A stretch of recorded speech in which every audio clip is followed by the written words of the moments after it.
पश्चिमी चंपारण जिला अंतर्गत नगर थाना क्षेत्र के मित्रा चौक स्थित पूनम अल्ट्रासाउंड समीप विश्वनाथ प्रसाद उम्र 41 वर्ष जो पेशे से अधिवक्ता सिविल कोर्ट बेतिया के हैं। इन्होंने अपने बयान में बताया कि इनके घर में घुसकर हॉस्पिटल रोड निवासी महेंद्र श्रीवास्तव व दूसरी तरफ किशन क्वार्टर निवासी बबलू यादव सहित 20 से 25 अज्ञात अभियुक्तों द्वारा अधिवक्ता के घर पर मारपीट व 10 लाख रुपए की रंगदारी की मांग की गई है। वहीं दूसरी तरफ देखा जाए तो कुछ अन्य ही तथ्य उभर कर सामने प्रतीत नजर आ रहा है, जहां विपक्ष महेंद्र श्रीवास्तव व बबलू यादव ने इस संदर्भ में अपने को बताया कि रंगदारी व मारपीट का मामला बेबुनियाद है।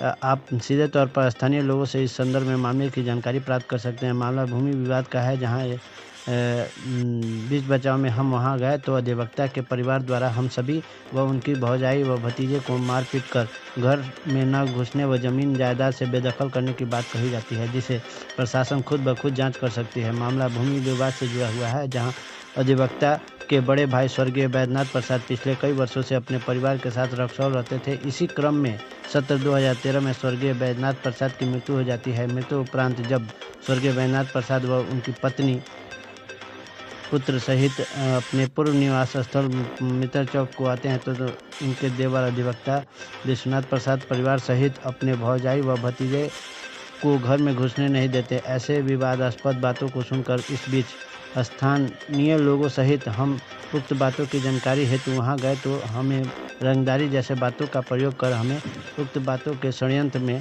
डालने का प्रयास अधिवक्ता विश्वनाथ प्रसाद द्वारा किया जा रहा है। इनके द्वारा लगाए गए आरोप बिल्कुल बेबुनियाद है। प्रशासन इसकी जांच बखूबी कर सकती है। वहीं देखा जाए तो अधिवक्ता की भौजाई सुनीता देवी जो शारीरिक रूप से पैरालिसिस है, अपने बच्चों सहित जाए तो कहाँ जाए। इन सब बातों को देखते हुए अधिवक्ता की भौजाई अपने न्याय की गुहार हेतु प्रशासन का दरवाजा खटखटा रही है। वहीं पुलिस प्रशासन इस विवाद की सूचना प्राप्त होते ही मामले की जानकारी में जुट गई है। अधिवक्ता द्वारा अपने दिए गए बयान में 10 लाख की रंगदारी जैसे मामले की बात रखी गई है, तो भूमि विवाद का मामला खुलकर सामने आने पर अधिवक्ता खुद ब खुद अपने बुने हुए जाल में फंसते नजर आ रहे हैं। मारने वाले बबलू यादव और मेरी बेटी आई बचाने के लिए, उसको भी हाथ पकड़ के खींच के बबलू यादव ऊपर से मारकर गिरा दिया। वजह क्या था कि इस तरह की घटना सरेआम घर में घुस गई? कि इसके पहले भी जो है बबलू यादव हमसे रंगदारी का मांग करता था, ठीक है ना। कितने दिनों से 10 लाख रुपया का मांग करता था। 10 लाख रुपया तो तुमको घर में हम रहने देंगे, नहीं तो तुमको जान से मार। अब इतना होने के बाद, अब घटना हो जाने के 20-25 मिनट के बाद, फोन बार बार करने के बाद प्रशासन नहीं आई। 25 मिनट के बाद आई तो सब कोई वहाँ पर था। बोला पुलिस मेरा कुछ नहीं करेगी।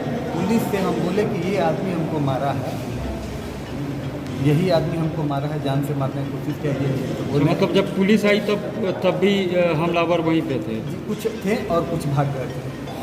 वहाँ पे कौन थे मौजूद? बबलू यादव था, महेंद्र सिंह। मामले में अभी आपकी फर्द बयान वगैरह हुई है? अभी फर्द बयान नहीं हुआ। अभी हम एक्सरे के लिए आए थे, एक्सरे हुआ है। अब हम जाएंगे तो आएंगे टाउन थाना से किया जाएगा। अभी तक तो कोई नहीं आया है फर्द बयान के लिए। महेंद्र विजय, घर हॉस्पिटल रोड। आपके ऊपर आरोप लग रहा है कि किसी मारपीट के मामले में शामिल होने का, क्या कुछ कहना होगा? ऐसा कोई बात नहीं है। मैं अपने घर के पास कल खड़ा था, शोर गोल सुनाया, जाके देखे तो 2 आदमी लोग आपस में जमीनी विवाद चल रहा था, है ना। और हम तो कैंसर पीड़ित हैं, और हम पर जो भी अगर आरोप लगाया जाए वो गलत है, पुलिस जांच करेगी। नाम बबलू यादव, घर क्रिश्चियन क्वार्टर में यादव। आपके ऊपर किसी वकील साहब द्वारा मारपीट करने का और 10 लाख रुपया रंगदारी मांगने का आरोप लगाया जा रहा है, क्या मामला है? देखिए, वकील साहब के भाई की पत्नी के बीच में ज़मीन का विवाद चलता है, और विवाद कुछ नहीं है क्योंकि उनकी पत्नी को पैरालिसिस मारा हुआ है, तो शायद वकील साहब उस ज़मीन को हड़पना चाहते होंगे।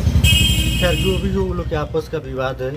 एज ए मदद हमको बोली थी तो हम भी वहाँ पे गए थे, लेकिन जाते ही वकील साहब अपना झगड़ा झंझट शुरू कर दिए उन लोग से। हम लोग तमाशा देखे, हम लोग बीच बचाव करके किसी तरह उन लोग को निकाले वहाँ से। आपके ऊपर रंगदारी का आरोप लग रहा है? क्या कुछ कहना होगा? तो ऐसा तो कोई बात नहीं है, रंगदारी वहाँ बहुत सारे लोग थे, किसी से भी पूछा जा सकता है। इस पर निष्पक्ष अगर जांच हो तो दूध का दूध पानी का पानी हो जाएगा। क्या मांग होगी आपकी प्रशासन से? प्रशासन से यही चाहेंगे कि अपने स्तर से इस मामले की निष्पक्ष जांच कराई जाए और जो भी दोषी जो भी उस पर कार्रवाई किया जाए। का क्या मामला है? जी सर, मेरे हस्बैंड का नाम का यहाँ पे कुछ ज़मीन है, ठीक, जो बख्शीश की भी है 7.5 धूर और 4 धूर हिस्सा की भी है उनके नाम से। तो जब भी हम आते हैं हिस्सा लेने, ये लोग मारपीट करता है, जिसके कारण मेरा ये हालत होगा। कौन मारपीट करता है? देवर साहब, उसकी देवर की पत्नी संगीता देवी। क्या नाम है देवर का? विश्वनाथ प्रसाद। अच्छा सास का नाम सोनावती देवी। अच्छा, जो ये जो बख्शीशनामा हुआ है कब हुआ है? ये मेरे पति का जन्म हो गया था तो उनकी दादी की हुई थी। अच्छा अच्छा, ये जो रंगदारी का मामला जो उठ रहा है इसमें कहाँ तक सच्चाई है? तो हम मुझसे क्या रंगदारी मांगेंगे, हम तो अपने मजबूर हैं। अच्छा, रक्सौल में जो मेरा घर है उसमें लोन है, लोन देने के लिए कर्जा उठाया, उसके ब्याज से हम दबे हुए हैं। लॉकडाउन में ऐसा परिस्थिति हो गया जो कितना दिन हम लोग का खाने का नसीब नहीं हुआ। ठीक, प्रशासन से क्या मांग कर रही हैं आप? कि हमको इंसाफ मिला। घर ये घर तो यहीं तो यहाँ पे भी है और रक्सौल में भी है। यहाँ पे कहाँ? यहाँ हॉस्पिटल रोड। सामने में निकाल दिया लोग। क्या मामला है? कल मारपीट हुई थी, क्या मामला है? ये वो जो हम लोग का ये पेपर है, पापा के नाम से बख्शीशनामा हुआ था 1986 में।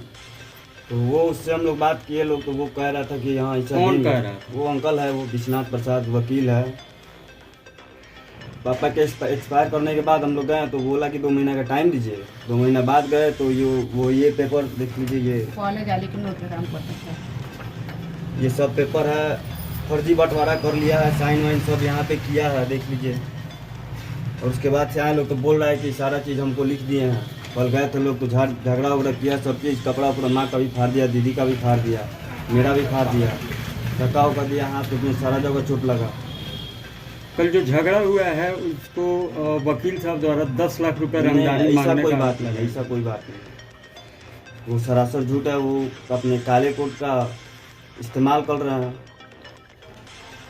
संपत्ति से हम लोगों को बेदखल करने के लिए वो ये सब कर रहे हैं। इल्ज़ाम हम लोग झूठा लगा रहे हैं कि रंगदारी का केस कर रहे हैं। वो क्या मांग होगी प्रशासन से? प्रशासन से तो यही मांग है कि जो सही हो उसको न्याय मिले, जो गलत हो उसको सज़ा मिले। अगर वो गलत है तो उनको जेल भी हो, उनका लाइसेंस भी रहे। अगर हम लोग गलत हो तो हम लोग को भी सज़ा मिले।